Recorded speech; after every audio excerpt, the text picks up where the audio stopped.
Assalamu alaikum. Today we will discuss heat and temperature. Heat.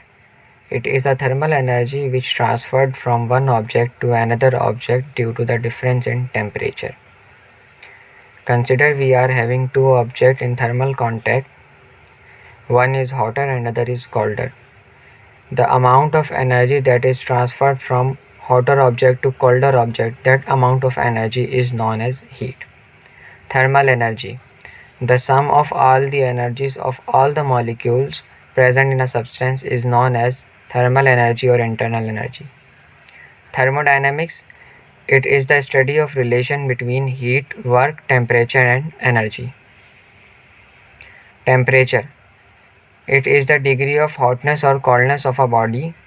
Basically, it is the average kinetic energy of molecule. The unit of temperature is Kelvin. Temperature has no upper limit but has lower limit 0. The device which is used to measure the temperature is thermometer. Simply, we cannot measure the temperature by the sense of touch. We need some certain scale to measure the temperature absolutely. There are three scales in which we can measure the temperature.